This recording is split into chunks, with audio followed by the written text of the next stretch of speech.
हिंदुस्तान के रहने वाली तमाम हमारी माँ और बहनों की बेइज्जती नहीं है। आज बेटी पढ़ाओ बेटी बचाओ का नारा देने वाले बीजेपी, ये जो है शर्म आनी चाहिए। ये कोई धर्म को नहीं, ये जो है इंसानियत के खिलाफ है। हिंदुस्तान की आज़ादी के 75वें जिसे महोत्सव, अमृत महोत्सव का नाम दिया, उसको हिंदुस्तान के तमाम अवाम ने बड़े खुशी के साथ, बड़े जज्बे के साथ मनाया। उसी वक्त गुजरात के भारतीय जनता पार्टी की हुकूमत ने बिल्किस बानो के रेपिस्ट और मर्डर उस केस के 11 आरोपियों को, 11 सजा याफ्ता मुजरिमों को, जिन्हें फांसी की सज़ा दी जानी चाहिए थी, उनको लाइफ इम्प्रिजनमेंट की सज़ा मिलने के बावजूद आज 75वें साल के आज़ादी के मौके पर उनको रिहा करना, ये जमहूरी निज़ाम में भारतीय जनता पार्टी जैसी फैसिस्ट ताकत आज हिंदुस्तान में है, वो हिंदुस्तान को दुनिया भर में शर्मिंदा करने का काम किया है। और उनके एमएलएज उनको तैनीयत करते हैं, बीजेपी के लीडर्स उनको फेलिसिटेट करते हैं। ये शर्म आनी चाहिए भारतीय जनता पार्टी के आइडियोलॉजी को, उनके लीडर्स को। जो बिल्किस बानो 5 महीने की हामिला थी, उस पर अत्याचार किया गया, उसके मां पर अत्याचार किया गया, रेप किया गया, 7 लोगों को खून किया गया, वैसे आरोपियों को आप रिहा करते हो और बयान ये देते हो कि वो ब्राह्मण समाज के थे, उनका कंडक्ट अच्छा था। ब्राह्मण समाज के कंडक्ट, बिहेवियर बड़ा अच्छा होता है। ये सिर्फ हिंदुस्तान के मुस्लिम समाज की महिला की बेइज्जती नहीं है, हिंदुस्तान के अंदर रहने वाले इन तमाम हमारी माँ और बहनों के, तमाम मज़हब की बहनों की बेइज्जती करने का काम दुनिया भर में आज जितने मुल्क हैं, आज हिंदुस्तान को शर्मिंदा होने की बात है। आज United states commission on international religious freedom, उन्होंने इस एक्ट को कंडम किया है। उन्होंने कहा है कि आज हिंदुस्तान के अंदर किस तरह से माइनॉरिटीज़ को मलाइन करने के लिए ये तमाम पॉलिसीज़ की जा रहे हैं। मैं पूछना चाहता हूँ, आज बेटी पढ़ाओ बेटी बचाओ का नारा देने वाले बीजेपी आज पार्लियामेंट के अंदर जो हमारे मिनिस्टर है स्मृति ईरानी, बड़े जोशीले तकरीर करने वाली, उनसे पूछता हूं क्या इन 11 लोगों को छोड़ना और ये कहना कि वो रेपिस्ट जो है ब्राह्मण समाज के थे, उनका कंडक्ट अच्छा है, क्या ये हिंदुस्तान के रहने वाली तमाम हमारी माँ और बहनों की बेइज्जती नहीं है? क्या इसके ऊपर भारतीय जनता पार्टी कुछ कहना नहीं चाहती?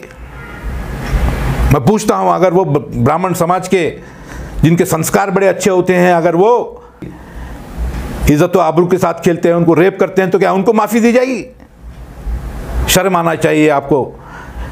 सीके राहुल कोई एमएलए है, उसका बयान देखने पर मैं समझता हूं कि आज भारतीय जनता पार्टी आज गुलबर्गा के अंदर, कर्नाटका के अंदर मुसलसल 8 दिन से स्ट्राइक कर रही है एक बयान को लेकर के।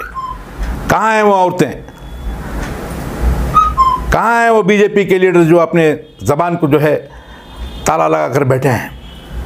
क्या उनका ज़मीर मर गया है?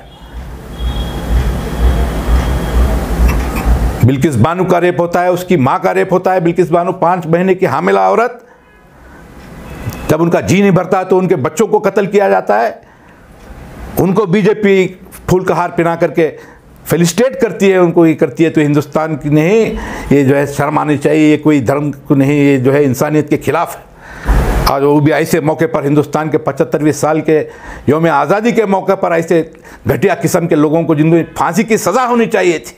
बहुत एहतजाज हुए हैं बीजेपी के, बहुत एहतजाज होते हैं कि जिस जो रेपिस्ट को जो है फांसी की सज़ा देनी चाहिए। मर गए हो, आपका ज़मीर मर गया है। वाशिंगटन पोस्ट के अंदर हिंदुस्तान की जो है रिहाई पर जो है हिंदुस्तान को जो है उंगली उठाया जा रहा है। इंटरनेशनल ऑर्गेनाइजेशंस उंगलियां उठा रहे हैं। सबसे बड़ी बात तो हिंदुस्तान के रहने वाले तमाम हमारी बहनों को जो है दिल को चोट पहुंचाने का काम आपने किया है।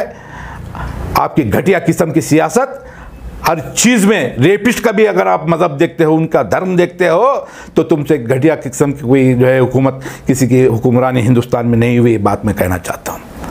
माफ़ी मांगना होगा तुम्हें। यहाँ पे जो एहतजाज कर रहे हो, तुम्हें औरतों के बारे में बात करने का कोई हक नहीं है। आज हिंदुस्तान के 75वें साल के इस यौम आज़ादी में जितने शहीद हिंदुस्तान की आज़ादी के लिए अपनी जानों की कुर्बानी दी है, तमाम मज़हब के लोगों ने अपनी जानों की कुर्बानी दी है। उन तमाम मज़हब के, उन मुजाहिद आज़ादियों के जो जज्बा था कि हिंदुस्तान एक गुलिस्तान बने, हिंदुस्तान के अंदर तमाम मज़हब के लोग आपस में भाइयों की तरह रहें, आज उनकी उन कुर्बानियों को आपने शर्मसार किया है, उनके ख्वाबों को चकनाचूर किया है। हिंदुस्तान को दुनिया भर में जो है सर झुकाने के लिए आपने मजबूर किया है।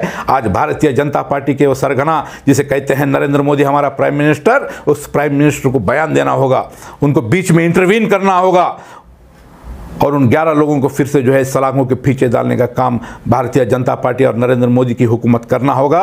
और बीजेपी की हुकूमत, गुजरात की हुकूमत, तमाम लोग जानते हैं हिंदुस्तान के हर कोने में कि ये नरेंद्र मोदी और अमित शाह के रिमोट पे चलने वाली है।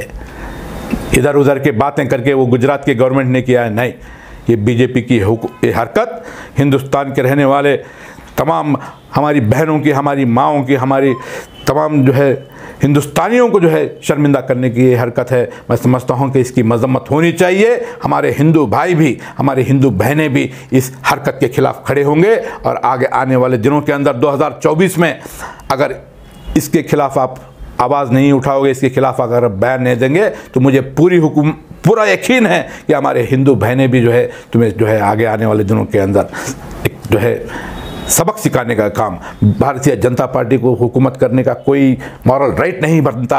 आपको वो कहते हैं ना, राजधर्म का जो है आपको कल्पना नहीं है।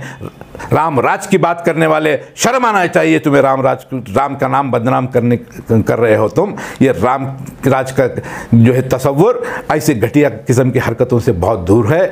आप जो है किसी लायक नहीं हो। आप जो है महिला, भारत माँ कहते हो, माँ की इज्जत, भारत को भी माँ कहते हो, और भारत माँ क्या बर्दाश्त करेगी अपनी बेटियों की इज्जत लूटी जाए और उन इज्जत लूटने वालों को भारतीय जनता पार्टी के हुक्मरान उनको फूल का हार पहनाने का काम करते हैं। तो भारत माँ को भी आप शर्मसार करने का काम कर रहे हो। आपको बरसर इक़्तिदार बैठने का कोई हक नहीं है। मैं अपील करता हूँ हमारे हिंदू भाइयों से कि वो भी बाहर निकले और इस एक्ट को कंडेम करने का काम